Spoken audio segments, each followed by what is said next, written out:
कई आदिवासी संगठन इसका विरोध कर तो रहे सब लोगों का लड़ने का अधिकार है, सब लोग लड़ाई लड़ सकते हैं, लेकिन कुर्मी का विरोध करना ये हमको कानून संबंध नहीं। भारतवर्ष के अंदर में आप जाएंगे किसी भी स्टेट में तो आपको दिखाई देगा कि अदर्स स्टेट वाले को 10% रिजर्वेशन मिलता है, लेकिन झारखंड प्रदेश में क्यों होगा भाई? नहीं। ये विधानसभा में ले जाके भारत सरकार के पाले में गेंद को डाल देना हमको कहीं ये उचित नहीं लगा। ये राज्य सरकार का अपना अधिकार है और उस अधिकार के तहत यहाँ पर स्थानीय नीति नियोजन नीति लागू कर। हम अगर एक जगह नहीं रहेंगे तो झारखंड अलग होने का जो मूल मकसद था, इस मूल मकसद को हम पूरा नहीं कर सकते। मैं AR बोकारो ग्रामीण टीवी में आप सबका हम स्वागत करते हैं।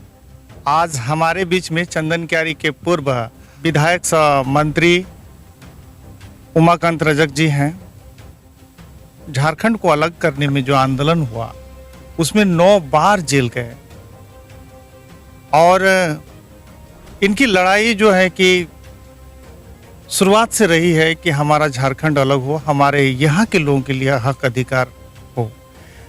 और फिलहाल ये जो है कि चंदन क्यारी में एक अपना संगठन तैयार किए हैं। उस संगठन का क्या उद्देश्य है हम जानेंगे। दादाजी, कौन सा संगठन आप बनाए हैं? नहीं, ये संगठन अभी जो मूलतः हमारे बोकारो जिला के अंदर में हमने जो महसूस किया, यहाँ का जो मूल खतियानधारी लोग हैं, कहीं ना कहीं राजनीतिक रूप से उनका स्तर गिरता चला जा रहा था और हमने महसूस किया कि इस स्तर को उठाने के लिए यहाँ के जो मूल खतियानधारी राजनीतिक दल में काम करने वाले लोग हैं, इन सारे लोगों को गोलबंद करके यहाँ के मूल खतियानधारियों का मनोबल ऊंचा करना और राजनीतिक स्तर को ऊंचा करने के लिए हम लोगों को गोलबंद किए। हम लोगों को सभी लोगों से मैंने बात किया और बात करने के बाद सभी लोग एक जगह बैठे और बैठने के बाद ये तय हुआ कि इस अभियान को हम लोग गांव-गांव में चलाना है और मूल खतियानधारियों को एकजुट करना है। इसलिए एकजुट करना है क्योंकि जो भी राजनीतिक राष्ट्रीय पार्टियां हैं, उन सारी पार्टियों के द्वारा हम लोग देख रहे हैं कि हमारे यहाँ के मूल खतियानधारी लोगों को जो स्तर होना चाहिए राजनीति में, वो स्तर नहीं मिल पा रहा है। इसलिए इस संगठन को हम महसूस किया और हम लोगों ने बनाया और सभी का फिर राय हुआ कि इसका नामकरण होना चाहिए और उसका नाम हम सब लोगों ने मिल के दिया है झारखंड मूल खतियानधारी मोर्चा, जिसमें सभी राजनीतिक दल के लोग हैं, राजनीतिक दल के नेता हैं जो एक स्तर रखते हैं प्रदेश स्तर या जिला स्तर पर। वैसे सभी लोग एकजुट होकर के इस संगठन को हम लोग ने बनाया है। इसका मूल उद्देश्य है कि यहाँ के मूल खतियानधारियों का आर्थिक, राजनीतिक और सामाजिक उत्थान कराना, और इसी उद्देश्य को लेके हम लोग गांव में जाएंगे, लोगों को समझाने का काम करेंगे।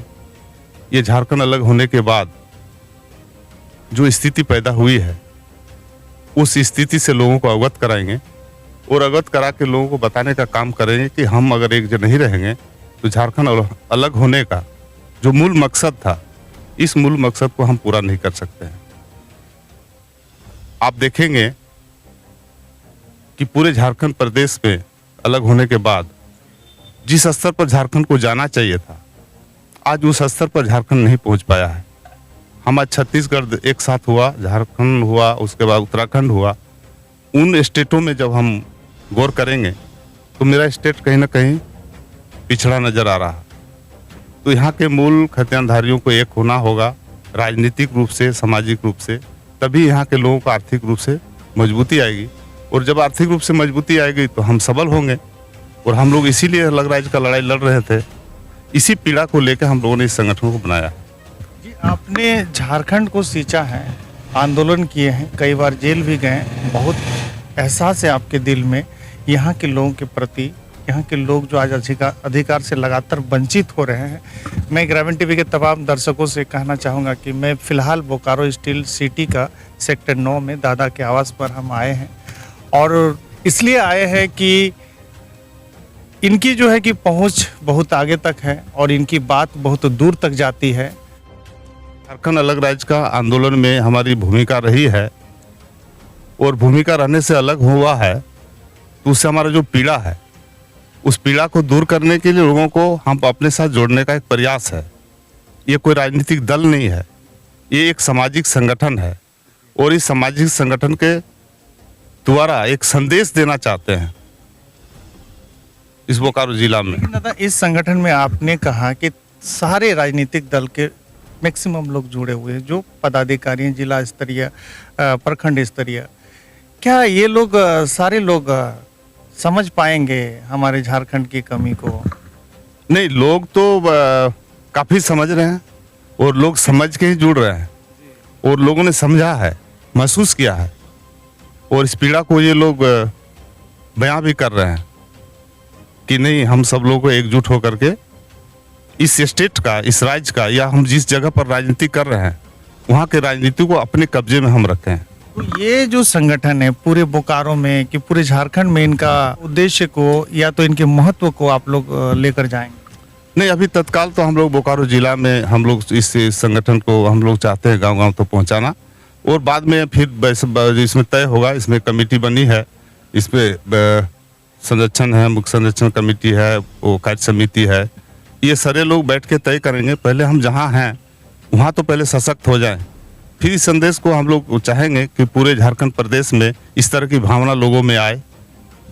आप लोग देख रहे हैं पिछले कई सालों से हमारे यहाँ के लोगों को हक अधिकार से वंचित किया गया और आज जो है कि दादा की तरफ से एक बहुत ही अच्छा पहल किया गया है कि तमाम पार्टी के लोग एकजुट हो जाएं, एक मत हो जाएं, तभी हमें अधिकार मिल पाएगा। कि अभी हम देखते हैं कि और आंदोलन, एक नया विवाद छिड़ गया है। महतो लोगों का ये कहना है कि हम लोग के साथ कहीं ना कहीं पूर्ववर्ती सरकार ने नाइंसाफी की है।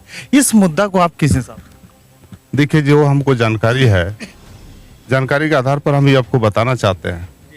1913 और 1931 के तत्कालीन जो उपनिवेशिक सरकार थी, उसको कुर्मी जाति को आदिम जनजाति के रूप में H.H. रिजले मानव शास्त्री थे, उन्होंने रिपोर्ट दिया और उस रिपोर्ट के आधार पर डीएनए का भी आपको उसमें डीएनए भी हुआ। उस रिपोर्ट के आधार पर उसने दिया कि कुर्मी जो है भाषा संस्कृति के आधार पर आदिवासी है और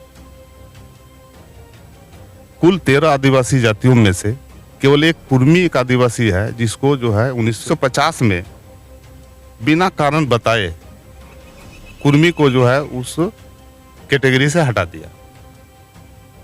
अभी कुर्मी लोग इस बात को समझे हैं, आंदोलन कर रहे हैं। सरकार को भी इस बात पर गौर करना चाहिए और जो मांग इनका है वो मांग पूरा करना चाहिए। अब जैसे उसका आधार हो सकता है क्या कि राज्य सरकार यहाँ से रिपोर्ट भेजे विधानसभा से पास करके केंद्र सरकार को, केंद्र सरकार लोकसभा में पास करेगा, फिर राज्यसभा में जाएगा, फिर राष्ट्रपति के यहाँ जाएगा। ये प्रक्रिया है, उस प्रक्रिया के तहत सरकार दे सकती है। दूसरी एक प्रक्रिया है कि यहाँ का जो राज्यपाल है, राज्यपाल अगर यहाँ से रिपोर्ट करते हैं राष्ट्रपति को, तो राष्ट्रपति दे सकती है, उसमें लोकसभा और विधानसभा का आवश्यकता नहीं पड़ेगा। तो हम तो ये चाहेंगे कि कुर्मी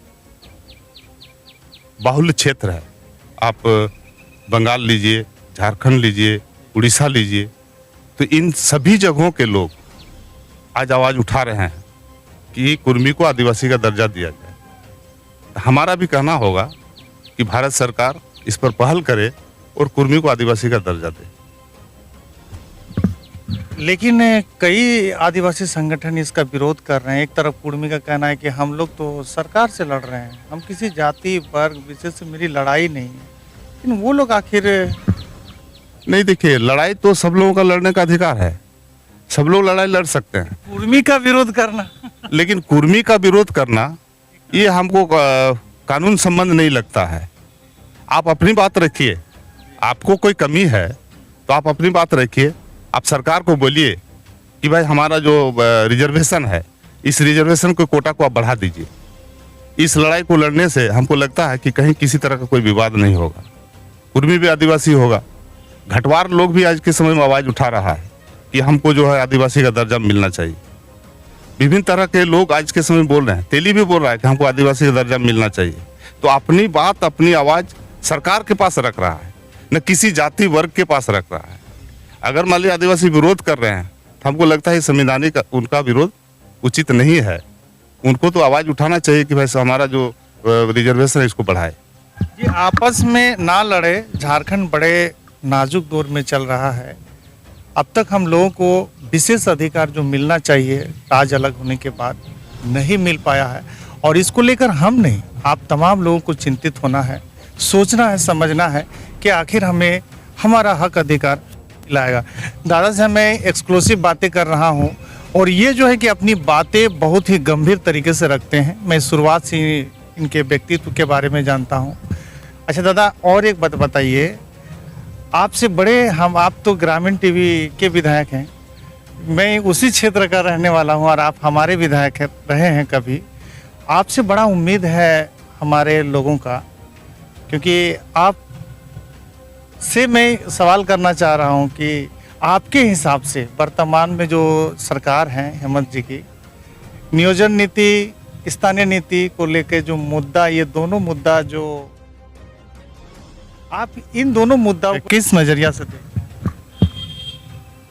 देखिए, ये दोनों मुद्दा में अगर राजनीति नहीं करे राजनीतिक दल के लोग, तो समाधान करने में बड़ा ही आसान होगा। अगर इसको राजनीतिक रूप से हम देखेंगे इन मुद्दों को, तो ये समाधान होना संभव नहीं है। झारखंड अलग राज्य ही हुआ है झारखंडियों के लिए, तो जब अलग राज्य हुआ झारखंडियों के लिए, तो झारखंडियों का भी लाभ होना है, और झारखंड के लोगों को लाभ के लिए अलग राज्य दिया गया है। तो ये स्थानीय नीति, जहाँ सभी जो विवाद सामने आ रहा है स्थानीय नीति या नियोजन नीति का, ये विवाद कानून संबद्ध अगर पहल किया जाए तो कहीं कोई विवाद नहीं होगा, न कोर्ट कभी इसको रिजेक्ट करेगा। लेकिन हम तो यहाँ के मुख्यमंत्री से यही आग्रह करेंगे कि भाई इसको कानून संबद्ध बना करके झारखंडियों के हित में आप कानून लाइए। ये साधारण बात है। और ये कैबिनेट में ले जाना या फिर क्या बोलते हैं विधानसभा में ले जाना, ये विधानसभा में ले जाके भारत सरकार के पाले में गेंद को डाल देना, हमको कहीं ये उचित नहीं लग रहा है। ये राज्य सरकार का अपना अधिकार है, और उस अधिकार के तहत यहाँ पर स्थानीय नीति, नियोजन नीति लागू कर सकते हैं। हमको तो नहीं लगता है कि कहीं कोई विवाद होगा। अगर ये हेमंत जी अगर मेरे बातों को सुनेंगे, तो हम ये कहना चाहते हैं उनसे कि आप अंतिम सर्वे सेटलमेंट 1964 तक झारखंड प्रदेश में हुआ है। 1964 जो अंतिम सर्वे सेटलमेंट है, इसको आधार बना के स्थानीय नीति तय करे और नियोजन नीति भी तय करे। 90 और 10 आज पूरे भारतवर्ष के अंदर में आप जाएंगे किसी भी स्टेट में, तो आपको दिखाई देगा कि अदर्स स्टेट वाले को 10% रिजर्वेशन मिलता है। लेकिन झारखंड प्रदेश में क्यों होगा भाई? नहीं, झारखंड प्रदेश में भी तो होना चाहिए। इसलिए झारखंड प्रदेश का ये नीति बनेगा तो झारखंडियों के हित में फायदा होगा, और तभी झारखंड अलग राज्य का सार्थक होगा। और मेरा 9 बार जेल जाना, या विनोद बिहारी महतो का, ए.के. राय साहब का, या शिबू सोरेन जी का, या जयपाल सिंह जी का, या जो भी बड़े बड़े नेता लड़े हैं झारखंड अलग राज्य के लिए, बिरसा मुंडा जी भी लड़े हैं, सिद्धू कान्हू भी लड़े हैं, तभी उनका सपना साकार होगा। और आप लोग समझदार हैं, समझते हैं हर तरह की बात को। मैं क्या कहूँ, जो लोग इस झारखंड को सींचा है उनके दिल में काफ़ी दर्द है। और आप लोग इस वीडियो को किस हिसाब से देखते हैं, हमारी बातचीत कैसी लगी, आप लोग ज़ोरदार अपना कमेंट रखिएगा, और वीडियो को जितना हद तक हो सके शेयर कीजिएगा, ताकि हमारे जो मुख्यमंत्री है, वर्तमान मुख्यमंत्री, ये कहते कुछ हैं और करते कुछ हैं, पूरे झारखंड को आप समझ में आने लगी है। अब इनसे लोगों की उम्मीदें भी टूटने लगी है, क्योंकि बड़े आशा और उम्मीद के साथ इनको लोगों ने कुर्सी दिया था, और आज कहीं ना कहीं अगर उम्मीदें टूटती है तो वजह क्या है? आप लोग अपना कमेंट जरूर रखिएगा। हम आप लोग का छोटा भाई AR बोकार भी लेते हैं आप लोगों से विदा। जय झारखंड, जोहार झारखंड। आपको ग्रामीण टीवी को हम बहुत बहुत धन्यवाद देते हैं कि आज मेरे बीच आप आए और अपनी बातों को रखे, और मैंने भी अपनी बातों को प्रखरता से रखा है। हम जनता से अपील करेंगे कि झारखंडियों की भावना को समझकर आगे अपना निर्णय करें। बहुत बहुत शुक्रिया दादा।